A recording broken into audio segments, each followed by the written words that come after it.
Hello everyone, welcome back to Katya kids learn with fun.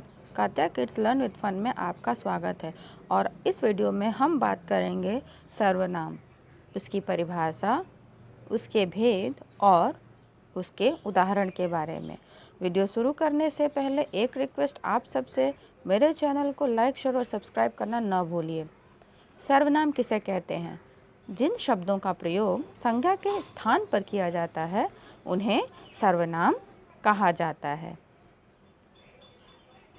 इसके उदाहरण हैं मैं, तू, आप, यह, वह, जो, कोई, कुछ, कौन और क्या। सर्वनाम के भेद इस प्रकार हैं। सर्वनाम मुख्य रूप से 6 प्रकार के होते हैं।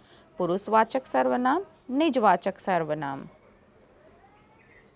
निश्चयवाचक सर्वनाम, अनिश्चयवाचक सर्वनाम, संबंधवाचक सर्वनाम और प्रश्नवाचक सर्वनाम।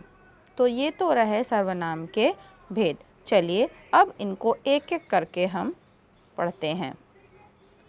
पुरुषवाचक सर्वनाम, जिन सर्वनाम शब्दों का प्रयोग व्यक्तिवाचक संज्ञा के स्थान पर किया जाता है उन्हें पुरुषवाचक कहते हैं, जैसे मैं, तुम, हम, आप आदि।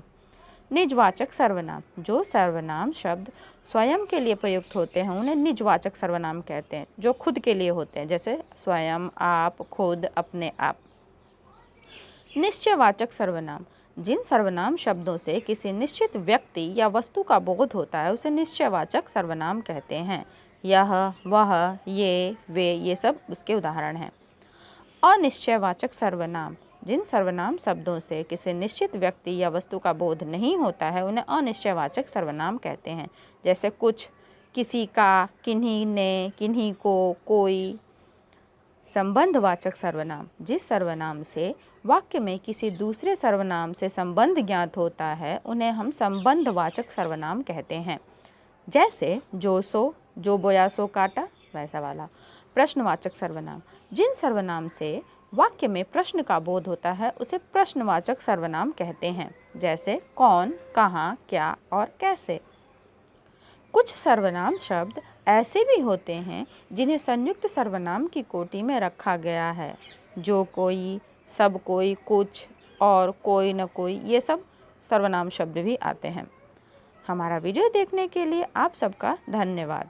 हमारे चैनल को लाइक शेयर और सब्सक्राइब करना न भूलें।